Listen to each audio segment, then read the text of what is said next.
So మనం apparent separation 1, apparent separation 2, true separation గురించి ఎలా తెలుసుకున్నామో ఇప్పుడు డేంజరస్ సపరేషన్ గురించి కూడా మరికొంత డిస్కషన్.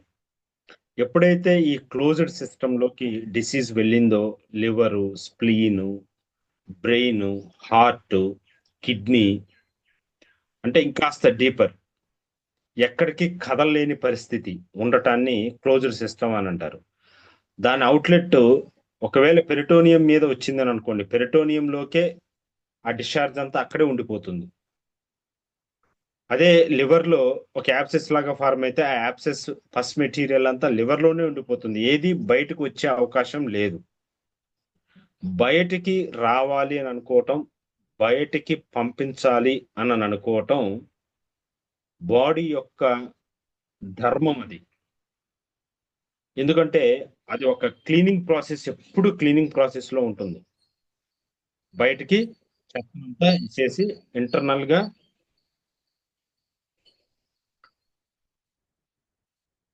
బాడీని అంతా క్లీనింగ్ లో పెట్టుకోవాలి అని అన్న ప్రాసెస్ లో ఎప్పుడు బాడీ దాన్నే ఆలోచిస్తూ ఉంటుంది.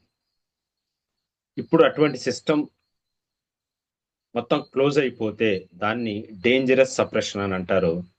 ఈ డేంజరస్ సప్రెషన్స్ దగ్గరే మనకి కాంప్లికేటెడ్ కేసెస్ అన్నీ వస్తూ ఉంటాయి. ఒక్కోసారి కేసులు తగ్గుతాయి, ఒక్కోసారి కేసులు తగ్గవు. ఎక్కడో ఉండే లుకోరియాని దాన్ని సప్రెస్ చేస్తూ యూట్రైన్ ఫైబ్రాయిడ్ గా మార్చేస్తాం.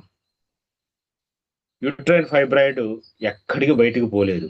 ఇప్పుడు దాన్ని తగ్గించాలి అని అంటే తగ్గితే తగ్గుతుంది, లేకపోతే లేదు. అది ఇక్కడ కాషన్ పేరుతోటి ఇచ్చారు. It is essential for every responsible homeopath to understand the phenomena of suppression and its dangers. Now, with the days of polypharmacy and patents, even in homeopathy, suppression has become a common predicament for us to manage. Mind you, if the follow-up of any case is observed in the manner explained above, no matter were they with homeopathic remedies given in dynamic potencies, will amount to suppression of the type described above. It is in this context of inhuman act of physicians, the master has clearly expressed his views in aphorisms 75 and 76, fifth edition, in the following words. అంటే చాలా మంది fifth edition follow అవుతూ ఉంటారు. సెంట్రిస్మల్ scale చేసే వాళ్ళు sixth edition కి వెళ్తూ ఉంటారు. చాలా మంది ఫిఫ్త్ ఎడిషన్ ఎక్కువగా కోట్ చేస్తూ ఉంటారు. ఎందుకు అంటే హ్యానిమన్ టైంలో హ్యానిమన్ కాన్షియస్నెస్ లో నుంచి బయటకు వచ్చింది. అది సిక్స్త్ ఎడిషన్ అనేది హ్యానిమన్ గారు చనిపోయిన తర్వాత చాలా కాలానికి బయటికి తీశారు కాబట్టి దాన్ని కాస్త అందరూ ఒక అడుగు వెనక్కే చూస్తూ ఉంటారు. దాన్ని సిక్స్త్ ఎడిషన్ కొంతమంది నమ్ముతారు, కొంతమంది దాంట్లో ఫ్యాబ్రికేట్ చేశారు అని అంటారు. చాలా కామెంట్స్ ఉన్నాయి. బట్ ఫిఫ్త్ ఎడిషన్ ఆయన టైంలోనే రిలీజ్ అయింది కాబట్టి ఎక్కువగా ఫిఫ్త్ ఎడిషన్ గురించే కోట్ చేస్తూ ఉంటారు. ఇక్కడ ఏం చేసి చెప్పారు ఆయన, అలోపతికి ఒకటేనా సప్రెషన్స్, హోమియోపతిలో ఉండవా అంటే హోమియోపతిలో కూడా సప్రెషన్స్ ఉంటాయి. ఎలా? పాలీఫార్మసీ చేసేవాళ్ళు, పేటెంట్స్ ఇచ్చేవాళ్ళు, వాళ్ళు కూడా సప్రెషనే చేస్తూ ఉంటారు. అక్కడ like use to be like అనే సిమిలబస్ ప్రిన్సిపల్ ని అది వాళ్ళు కరెక్ట్ గా ఫాలో అవ్వరు. వాళ్ళు పేటెంట్ మెడిసిన్ గా అన్ని మెడిసిన్స్ మిక్స్ చేసి మదర్ టించర్స్ లోను, ఎక్స్పోటెన్సీస్ లోను పేటెంట్స్ ఇచ్చి ప్రాక్టీస్ చేసే వాళ్ళంతా సప్రెషన్ చేసే అవకాశం ఉంది అనే. మనం అలోపతిక్ సిస్టమ్ మాత్రమే కాదు, హోమియోపతిక్ సిస్టమ్ లో కూడా సప్రెషన్స్ ఉన్నాయి అని చెప్పటం అనమాట ఇది. సో మనం హోమియోపతి పరంగా మెడిసిన్ ఇస్తూ ఉన్నప్పుడు కేసు ఈ విధంగా ఎక్స్టర్నల్ గా ఉండే డిసీజ్ లోపలికి వెళ్ళిపోయి ఇంటర్నల్ డిసీజెస్ స్టార్ట్ అవటం, లోయర్ ఎండ్ లో ఉండే ఆర్గాన్స్ లో ఉండే డిసీజ్ అంతా స్టార్ట్ అయిపోయి అప్పర్ ఎండ్ లోకి వెళ్ళిపోవటం, ఇటువంటి పద్ధతులన్నీ లోయర్ ఎండ్ లోది కాస్త అప్పర్ ఎండ్ లోకి వెళ్ళిపోయే ఈ ఫినామినా మనం చూస్తూ ఉంటే, ఈ సిమ్టమ్స్ మనం చూస్తూ ఉంటే, ఈ మార్పులు చూస్తూ ఉంటే, ఈవెన్ హోమియోపతిలో కూడా సప్రెషన్ జరిగిందిగా గుర్తించాలి మనం. మెడిసిన్ రాంగ్ గా గుర్తించాలి అది. సో ఇది హోమియోపతి వాళ్ళు చేసిన, అలోపతిక్ వాళ్ళు చేసిన, it is in human act of homeopathic or allopathic physicians అని చెప్తూ ఉన్నారు ఆయన. దీని గురించి ఎఫారిజం 75, ఎఫారిజం 76 లో చెప్పుకుంటూ వచ్చారు. ఇంట్రెస్ట్ ఉన్న వాళ్ళు ఒకసారి ఆ ఎఫారిజమ్స్ చదువుకోండి. అలాగనే క్రానిక్ డిసీజెస్ అనే బుక్ రాశారు కదా ఈయన, 1835 లో పబ్లిష్ అయిన బుక్. క్రానిక్ డిసీజెస్ లో he devotes about 20 pages on this subject. ఈ సప్రెషన్ గురించి 20 pages రాసుకుంటూ వచ్చారు. సప్రెషన్స్ ఏ విధంగా హ్యూమన్ బీయింగ్ ని కష్టపెడుతూ ఉంటాయి, మనం అమాయకంగా చేసేవన్నీ సప్రెషన్స్ అయితే, అది ఇంకా ఇప్పుడున్న డిసీజెస్ లో ఎర్లీగా బాడీ మాత్రం సూపర్ఫిషియల్ గానే ప్రజెంట్ చేస్తూ ఉంటది, కానీ దాన్ని ఏదో చేయబోయి దాన్ని లోపలికి నెట్టేస్తూ ఉంటాం. Here he gives interesting cases illustrating almost every form of suppression and the means whereby they are produced. Chronic diseases చదివినప్పుడు చాలా మంది రాలేదు, క్లాసెస్ కూడా రాలా, తెలియదు. ఆ తర్వాత తెలుస్తూ ఉంటది దాని విలువ. ఫస్ట్ ఈయన చెప్పినట్టు ఒక 20 pages లో కేసెస్ ఇచ్చుకుంటూ వచ్చారు ఆయన. కేసెస్ ఎగ్జాంపుల్స్ పాయింట్ చేసి, ఓల్డ్ ఫిజిషియన్స్ ఆయన కంటే ముందు వాళ్ళు చేసిన కేసెస్ అని, ఈయన చేసినవి కాదు, వాళ్ళ ముందు చేసిన కేసెస్ ని అనలైజ్ చేసుకుంటూ, ఫలానా మెడిసిన్ ఇస్తే ఫలానా జబ్బు వచ్చింది, లోపలికి వెళ్ళిపోయింది, డిసీజ్ ఇంకా లోపలికి వెళ్ళిపోయింది, ఈ ఎగ్జాంపుల్స్ నియర్లీ 20 pages ఇచ్చారు ఆయన. అది స్టార్టింగ్ లోనే మనం చూస్తూ ఉంటాం, చూడండి. He compares the suppression of pain of an acute disease to a poor man who, to get rid of his poverty, stole a large sum of money in place of obtaining real wealth. He finally landed up in prison. మనం ఏదో skin మీద ఉండే superficial గా వచ్చిన eruption ని తీయటానికి వెళ్ళి అసలు ప్రాబ్లంలో పడుతూ ఉన్నాం. దాన్ని చేయవలసిన విధంగా ట్రీట్మెంట్ చేసి అక్కడి నుంచి అక్కడికే తగ్గించాలి తప్పితే, దాన్ని ఏదో చేయబోయి లోపల ఏ లివర్కో ఏ స్ప్లీన్కో ప్రాబ్లం వచ్చేలాగా సప్రెస్ చేసుకుంటున్నాం. ఇప్పుడు మనకి కనబడుతూ ఉన్న డిసీజెస్, క్రానిక్ డిసీజెస్ అన్ని సుమారు 80% అది మేడప్ కేసెస్. అవన్నీ అలోపతిక్ సిస్టమ్ మేడప్ కేసు. ఇంకొక 20% మనమే ఉండొచ్చు. ఇప్పుడు చూస్తున్న ఏ డిసీజ్ రియల్ డిసీజ్ కాదు. ఎప్పుడోకప్పుడు ఏదో ఒక చిన్న సమస్యతోటి వెళ్ళుంటాడు, దాన్ని పెద్దది చేసి మరుసటి రోజుకి పంపుంటారు. అది తగ్గిపోయి ఉంటది, కానీ కొత్తది వచ్చి ఉంటుంది, తెలియదు. The subject of suppression is such an extensive one that n number of books can be written on it, giving the numerous forms that presents them for consideration. Of course, the manifestations following suppression are usually in proportion to the stage of the existing miasm and the remedial measures applied. If the miasm is suppressed in the acute stage, we would of course get acute expressions. If it is suppressed in the subacute stage, then one would get subacute expressions and so on as the case may be. చాలా interesting point కదా. Case fever case వచ్చింది, that we consider as acute disease. Inflammation ఉంది, అక్కడ irritation ఉంది, తుమ్ములు వస్తూ ఉన్నాయి. దానికి మెడిసిన్స్ ఇస్తే అది సప్రెస్ అయితే ఎక్యూట్ డిసీజెస్సే వస్తూ ఉంటాయి లోపల.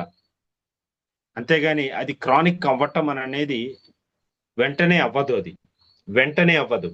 అది బాగా గుర్తుపెట్టుకోండి. వెంటనే అవ్వదు. ఎక్యూట్ డిసీజ్ ని సప్రెస్ చేస్తే వెంటనే, అంటే డయేరియాని సప్రెస్ చేస్తే లేదా స్కిన్ సిమ్టమ్స్ ని సప్రెస్ చేస్తే acute skin symptoms, small pox లాంటి సిమ్టమ్స్ ని సప్రెస్ చేస్తే ఎలర్జిక్ రైనైటిస్ రావచ్చు. ఈ ఎలర్జిక్ రైనైటిస్ లేదా కొరైజన్ అనేది ఎక్యూట్ ఎక్స్ప్రెషనే. అది కూడా ఎక్యూట్ ఎక్స్ప్రెషనే. అంటే ప్రపోర్షనేట్ గానే ఫస్ట్ బాడీ ఎక్స్ప్రెస్ చేయటం మొదలు పెడుతుంది. ప్రపోర్షనేట్. అలాగనే క్రానిక్ డిసీజ్ ని ఏదో నువ్వు డీల్ చేస్తున్నావు, ఒక సోరియాసిస్ కేసుని డీల్ చేస్తున్నావు, పైన ఆయింట్మెంట్స్ ఇచ్చావు, సోరియాసిస్ డిసీజ్ సప్రెస్ అయిపోయి ఎక్యూట్ డిసీజ్ లాగా కొరైజా లాగా రాదు. అది లోపల ఏ డయాబెటీస్ గానో టర్న్ అవుతుంది, ఏ క్యాన్సర్ గానో టర్న్ అవుతుంది. అంటే ప్రపోర్షనేట్ గానే డిసీజెస్ డెవలప్ అవుతాయి అన్న విషయం ఏం చెప్తూ ఉన్నారు. If the miasm is suppressed in the acute stage, we would of course get an acute expressions. If it is suppressed in the subacute stage, then one would get subacute expressions and so on as the case may be. అంటే మన దగ్గరికి chronic disease వచ్చినప్పుడు chronic disease ని ఏమైనా suppress చేశారా అనేది వెతకాలి కేసులో. లేదా recurrent acute exacerbations of disease లేదా రికరెంట్ అక్యూట్ ఎపిసోడ్స్ వస్తూ ఉంటాయి. రికరెన్సీ అది అక్యూట్ గా ఎక్స్ప్రెస్ అయినా ఆ recurrence it self tells that chronic disease అనేది అర్థమైపోతుంది. అటువంటి రికరెంట్ ఎక్స్ప్రెషన్స్ ఉన్నదాన్ని మళ్ళీ సప్రెస్ చేస్తే అది క్రానిక్ డిసీజ్ కింద మారిపోతూ ఉంటుంది. ఈ విషయం మాకు గుర్తుపెట్టుకోవాలి. సో ఇక్కడ contradictory observation of the master అనే పేరుతోటి ఒక పారాగ్రాఫ్ ఇచ్చారు చూడండి. There are certain peculiar cases in which the soric expression suddenly clear off without any form of local or symptomatic treatment. ఇందాక చెప్పేనే psoric expressions, small pox eruptions వచ్చాయి, rubella లేదా chicken pox expressions వచ్చాయి, ఉన్నట్టుండి తగ్గిపోయాయి. ఏ ointment రాయలేదు, ఎటువంటి treatment తగ్గలేదు. In this context, Dr. Hahnemann says, even if the eruption of itch has not been driven away from the skin through the faulty practices of physicians and quacks by means of desiccating washes, sulfur ointments, drastic purgatives, or cupping, the secondary elements of the internal sora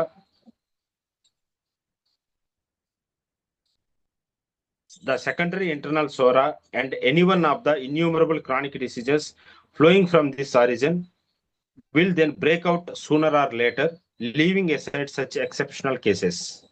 ఏంటా exceptional cases? ఇందాక మనం చెప్పుకున్నామే life style. నేను రోజు వేడి నీళ్ళు స్నానం చేసే అలవాటు ఉంది.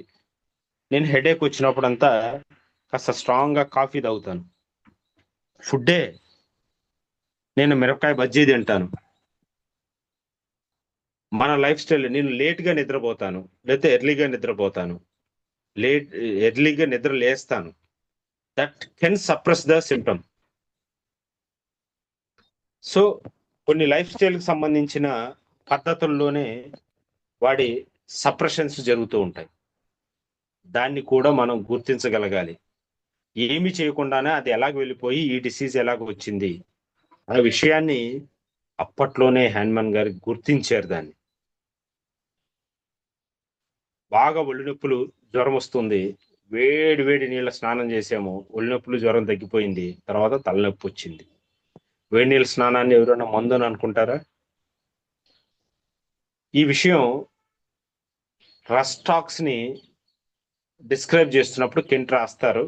ఒకసారి రస్టాక్స్ లో కెంట్ ఎక్కడ రాశారు అని అనేది ఎవరైనా వెతికి పెట్టండి. ఆ పారాగ్రాఫ్ మెన్సెస్ కి కోల్డ్ వాటర్ బాత్ కి లింక్ చెప్తారు ఆయన, పెట్టండి ఎవరైనా. Suppression of a miasmatic expression or an elimination often results in the reversal of the natural phenomenon of the evolution of the sickness. The disease begins its journey from without within, affecting more and more vital organs with lifelong manifestations and irreversible pathological changes. In majority of patients, it complicates the case, making it difficult to cure. ఇలాగా suppression of miasmatic expression or an elimination often results in reversal of the natural phenomenon of the evolution of the sickness. ఒక sickness మన శరీరంలోకి enter అయితే మనం first doctor దగ్గరికి వెళ్లకుండానే మన శరీరంలో ఉండే డాక్టర్ అనే వైటల్ ఫోర్స్, ఇమ్యూన్ మెకానిజం దాన్ని ఏ విధంగా బయటకు సాగనంపాలో ఆ విధంగా బయటకు సాగనంపుతూ ఉంటాయి. మనం ఏమీ డిస్టర్బ్ చేయకపోతే అవే సాగనంపుతాయి. మనం చేతులు పెట్టేసి నానా రకాలుగా కెలికేసి కేసుని అప్పుడు అవి ఇన్క్యూరబుల్ డిసీజెస్ గా టర్న్ అవుతూ ఉంటాయి అని చెప్పుకుంటూ వచ్చారు. Effects of suppression depends upon the method adapted for suppression, the phase, state, and stage of miasmatic action, the miasmatic blending, the component which is dominating, the target organs involved, the status of the resisting power, the health and maturity of the defense systems, the influence of the maintaining factors. ఇన్ని రకాల విషయాలు suppression నుంచి వచ్చే results దాన్ని modify చేస్తూ ఉంటాయి. The method adapted for suppression. నువ్వు ఆయింట్మెంట్లు రాస్తున్నావా, లేదు ఆ ఆర్గాన్ని తీసేస్తున్నావా, అవుట్లెట్లు మూసేస్తున్నావా, కట్ చేస్తున్నావా, ఏదో ఒక అడాప్టింగ్ ప్రాసెస్. ఏ స్టేజ్లో చేస్తున్నావు? ఇన్ఫ్లమేటరీ స్టేజ్లో ఉన్నప్పుడు చేస్తున్నావా, డిశ్చార్జ్ స్టేజ్లో ఉన్నప్పుడు చేస్తున్నావా సప్రెషన్, లేదా సిఫిలిటిక్ స్టేజ్లో చేస్తూ ఉన్నావా, క్రాక్స్ వచ్చిన స్టేజ్లో చేస్తున్నావా, ఏ స్టేజ్లో చేస్తున్నావు అనేది కూడా ఎటువంటి డిసీజ్ వస్తుంది అనేది కూడా. అలాగనే the miasmatic blending, the component which is dominating. అది సైకోసిఫిలిటిక్ స్టేజ్లో ఉన్నప్పుడు చేస్తున్నావా, ఓన్లీ సిఫిలిటిక్ స్టేజ్లో ఉన్నప్పుడే చేస్తున్నావా, సోరిక్ స్టేజ్లో ఉన్నప్పుడే చేస్తున్నావా. అలాగనే ద టార్గెట్ ఆర్గాన్స్ ఇన్వాల్వ్డ్, అంటే ఎక్టోడర్మ్ నుంచి ఎండోడర్మ్కి వెళ్ళిందా, లేదా ఎక్టోడర్మ్ నుంచి మీసోడర్మ్కి వెళ్ళిందా, లేకపోతే ఎక్టోడర్మ్ నుంచి న్యూరో ఎక్టోడర్మ్కి వెళ్ళిపోయిందా, దాన్ని బట్టి సిమ్టమెటాలజీ ఉంటుంది. అలాగనే the status of the resisting power, the health and maturity of the defence systems. మనకి డిఫెన్స్ సిస్టమ్స్ బాగా ఎక్కువగా ఉంటే నువ్వు ఎంత సప్రెస్ చేసినా ఆ కేసు అప్పరెంట్ సప్రెషన్ 1 వరకే ఉండిపోవచ్చు. అంటే బయటికే అందిస్తూ ఉంటుంది ఆ వైటల్ ఫోర్స్, ఆ ఇమ్యూన్ సిస్టమ్ వెళ్ళనివ్వదు లోపలికి. ఎప్పుడైతే ఇమ్యూన్ సిస్టమ్కి ఆ రెసిస్టెన్స్ సప్రెస్ చేస్తూ ఉంటే వెనక్కి నెట్టగలిగిన శక్తి లేకపోతే లోపలికి వెళ్ళిపోతుంది. అందుకని ఇమ్యూనిటీ తక్కువగా ఉన్న వాళ్ళల్లో చాలా ఈజీగా సప్రెషన్స్ జరిగిపోతూ ఉంటాయి. వీక్గా ఉండే వాళ్ళల్లో చాలా ఈజీగా సప్రెషన్స్ జరిగిపోతూ ఉంటాయి. వైటల్ ఫోర్స్ యాక్టివ్గా లేని వాళ్ళల్లో, ఇమ్యూనిటీ తక్కువగా ఉన్న వాళ్ళల్లో ఈజీ సప్రెషన్స్ అవుతూ ఉంటాయి. అటువంటి కేసెస్ వచ్చినప్పుడు మనం ఈ సప్రెషన్స్ అనే టాపిక్ గురించి బాగా ఆలోచించడం మంచిది. అలాగే the influence of the maintaining factors. Suppressions జరిగినప్పుడు ఈరోజు సప్రెషన్ చేసావు, రేపు నుంచి క్రీమ్ రాయటం ఆపేస్తే అది బయటికి రావచ్చు. కానీ నువ్వేం చేస్తావు? రోజు క్రీమ్ రాస్తూనే ఉంటావు, అది పోయినా సరే. అంటే ఇంకెక్కడ అవుట్లెట్ని దాన్ని దొరకనివ్వవు. Maintaining factors. అలాగనే cold water bath, warm water bath. రోజు నాకు ఒళ్ళు నొప్పులండి, రోజు హాట్ వాటర్ బాత్ చేస్తాను, ఆ ఒళ్ళు నొప్పులు కనిపించవు, బయటికి రావు, అది లోపల సప్రెస్ అయిపోయి ఉంటాయి. అది నెక్స్ట్ మేనిఫెస్టేషన్స్ గురించి ఇచ్చారు. ఏంటో మేనిఫెస్టేషన్స్? సప్రెషన్ చేయటం మూలాన 3 రకాల మేనిఫెస్టేషన్స్ అనేది మనం చదువుకున్నాం. ఒకసారి అది కన్క్లూజివ్గా మనం చెప్పుకుంటే, manifestations due to suppression, they may be immediate or delayed. అంటే suppression of skin may bring headache immediately or its effects may be delayed until an existing factor effects. Suppression అలాగ క్రీమ్ పూయటం తోటే మరుసటి రోజుకంతా other type of symptoms express అయిపోతాయా? Suppression of skin may bring headache immediately or its effects may be delayed until an existing factors effects. వెంటనే రావచ్చు, కొన్ని రోజుల తర్వాత అన్నా రావచ్చు, వెంటనే మరుసటి రోజే రావాలనేది లేదు. అది immediate or delayed expressions after suppression. అలానే second point, direct or indirect. These are the cases in which episodes of migraine is directly linked to suppression of allergic rhinitis. There are also cases in whom asthma has developed after recurrent symptomatic treatment done for tonsillitis. ఇది direct గా migraine headache ఎక్కువైపోవటం direct మనకి తెలుస్తూ ఉంటుంది. కానీ indirect అనేది మనకి అంతగా తెలిసే అవకాశం లేదు. ఇది దాని నుంచే వచ్చిందంటావా, చాలా జరుగుంటాయి కదా మధ్యలో అన్న అనుమానం కూడా మనకు వస్తూ ఉంటుంది. కొన్ని విషయాలు మాత్రమే డైరెక్ట్ గా తెలిసిపోతూ ఉంటాయి సప్రెషన్స్. వాటిని డైరెక్ట్ ఆర్ ఇండైరెక్ట్ సప్రెషన్స్ గానే చూస్తూ ఉంటాం. మైగ్రేన్ హెడేక్ కి ఎలర్జిక్ రైనైటిస్ కి రెండు ఒకటే ప్లేసెస్. హెడేక్కే వస్తూ ఉంటుంది కాబట్టి, హెడ్కే వస్తూ ఉంటాయి కాబట్టి మనకు డైరెక్ట్ రిలేషన్ తెలియచ్చు.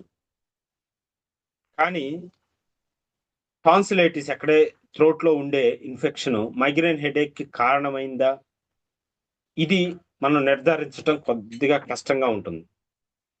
ఎందుకు, థ్రోట్ అనేది డిఫరెంట్ ప్లేస్ లో ఉంది, మైగ్రేన్ అనేది డిఫరెంట్ ఆస్పెక్ట్ లో ఉంది. కాబట్టి ఇది ఇండైరెక్ట్ గా మనకి కనిపిస్తూ ఉంటుండొచ్చు. అలాగనే visible are invisible. Visible suppressions అనంటే మనకి ట్యూమర్ గాను, డిశ్చార్జెస్ గాను, హెమరేజ్ గాను ఏదో ఒక రూపంలో మనకి విజిబుల్ గా కనిపిస్తూ ఉంటుంది. కానీ ఇన్విజిబుల్ అనంటే డైనమిక్ లెవెల్లో ఉంటుంది.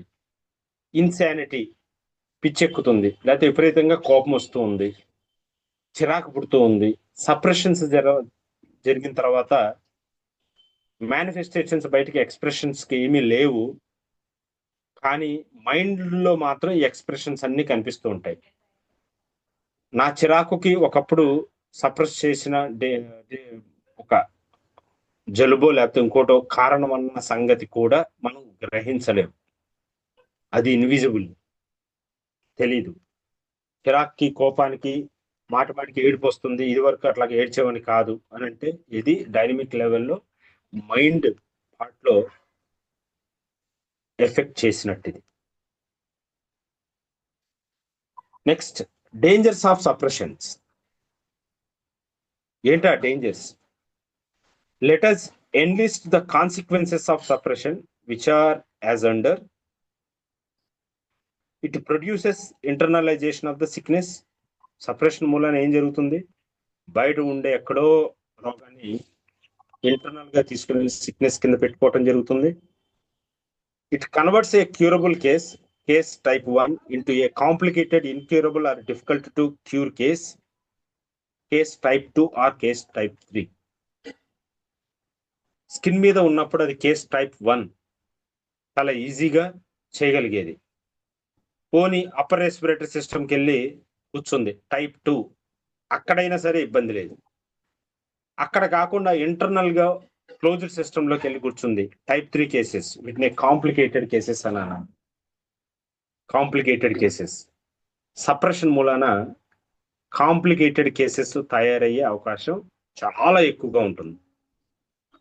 It transforms A fully expressed natural case into an one sided case. ఏంటది? న్యాచురల్ గా డిసీజ్ బాడీ మీద ఎక్స్ప్రెస్ అవుతూ ఉన్నప్పుడు మనకి అన్ని సిమ్టమ్స్ అవైలబిలిటీ ఉంటాయి. ఇచ్చింగ్ బాగా తెలుస్తూ ఉంటుంది, బర్నింగ్ బాగా తెలుస్తూ ఉంటుంది, మోడాలిటీస్ బాగా తెలుస్తూ ఉంటాయి, కన్కామిటెంట్స్ బాగా తెలుస్తూ ఉంటాయి, మెంటల్ సిమ్టమ్స్ కూడా కావాల్సినవి దొరుకుతూ ఉంటాయి. కానీ మనం చేసిన పిచ్చి పని మూలాన ఇప్పుడు అక్కడ ఏ సిమ్టమ్ కనిపించదు, ఒక మచ్చ కనిపిస్తూ ఉంటుంది, లేదా ఎక్కడో విటిలిగో లాంటి వన్ సైడెడ్ కేసెస్ ఏదో ఒక మచ్చను, ఒక ప్యాచ్ను, ఏ సిమ్టమ్ ఏ ఎక్స్ప్రెషన్ కనిపించదు దానికి. అంటే ఏ మోడాలిటీ కనిపించదు, సోరిక్ మేనిఫెస్టేషన్స్, ఇన్ఫ్లమేషన్ కానీ ఇంకోటి కానీ ఏమీ కనిపించదు, అలాగా ఉంటుందంతే. వాటిని వన్ సైడెడ్ కేసెస్ అంటారు, which doesn't give any characteristic symptoms, any peculiar symptoms, any modalities. వాటిని వన్ సైడెడ్ కేసెస్ అని అంటారు. వాటిని చూడటమే తప్పించి వాటి నుంచి ఇన్ఫర్మేషన్ ఏవి మనం గ్యాదర్ చేయలేము. అటువంటి స్టేట్స్ కూడా సప్రెషన్ నుంచి ఏర్పడచ్చు అని చెప్తూ ఉన్నారు ఇక్కడ.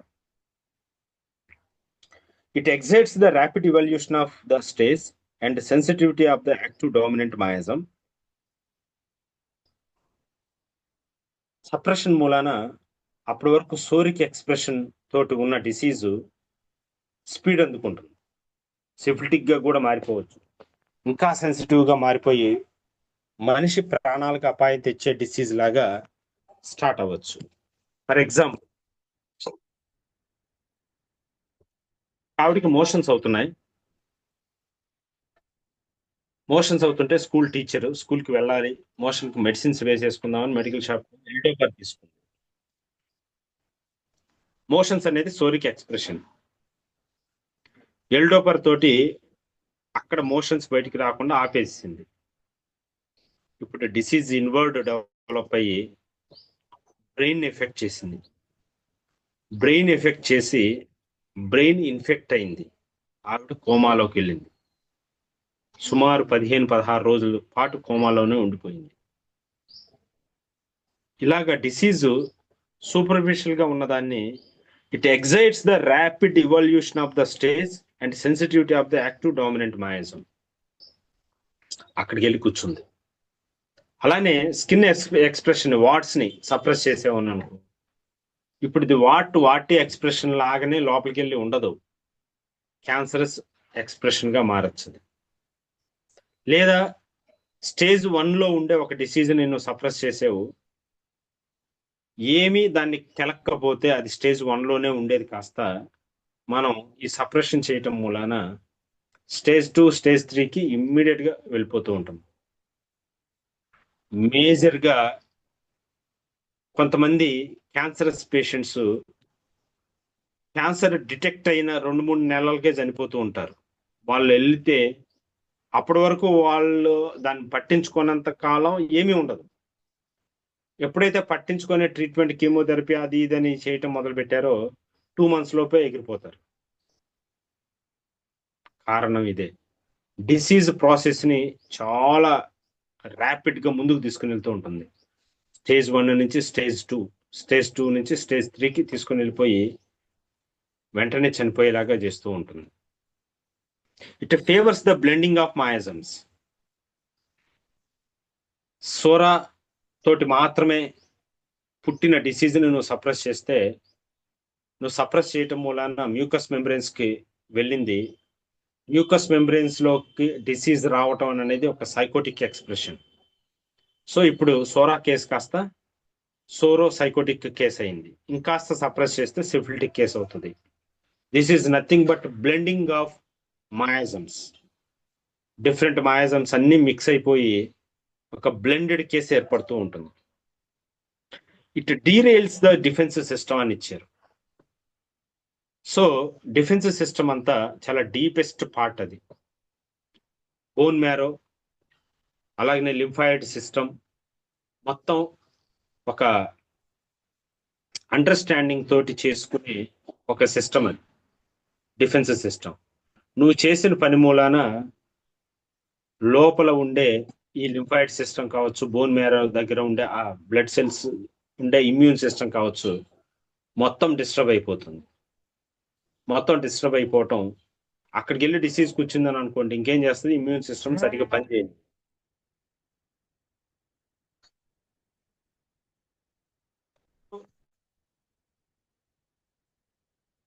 జాన్ హెన్రీ ఎలెన్ అంటే జేహెచ్ ఎలెన్ క్రానిక్ డిసీజెస్ అనే బుక్ రాసిన ఆయన జేహెచ్ ఎలెన్ అని ఆయన.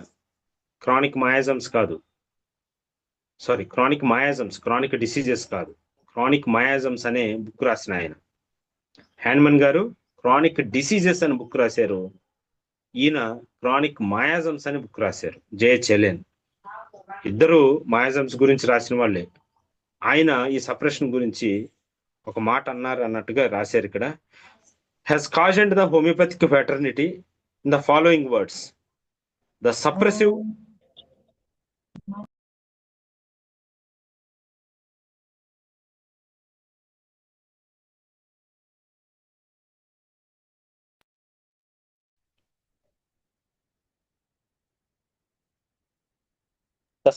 measures do in a day or week or a month what the natural disease process would take years to accomplish, and often, if left alone, would never take place. More profound the suppression, the greater and deeper the new manifestation or new process. Succeeding suppression involves more vital centers and organs. So ఎంతకాలం నువ్వు అలా చేస్తూ ఉంటే, అంటే suppression చేస్తూ ఉంటే, the suppression also it leads in to the deeper diseases, new manifestations, new ప్రాసెస్లు, ఇవన్నీ మొదలు పెడుతూ ఉంటాయి. నువ్వు ఎంత కాలం సప్రెస్ చేస్తే అంత ఎక్కువగా మేనిఫెస్టేషన్స్ వస్తూ ఉంటాయి. అంతేగాని ఒక్కసారి వచ్చిందే అది మాత్రమే ఉండిపోతుంది అని అనుకోకండి. నువ్వు సప్రెస్ చేసినంత కాలం, సప్రెషన్ ఎంత బలంగా ఉంటే అంతటి డేంజరస్ ఎక్స్ప్రెషన్స్ బాడీలో వస్తూ ఉంటాయనని జేహెచ్ ఎలెన్ క్రానిక్ మయాజమ్స్ బుక్ లో, క్రానిక్ మయాజమ్స్ రాసిన ఆయన చెప్పిన విషయాలన్నమాట. సరే, ఇక్కడతో ముగిద్దాం. నెక్స్ట్ రేపు ఇంకా 2-3 పేజెస్ ఉన్నాయి. అబ్జీ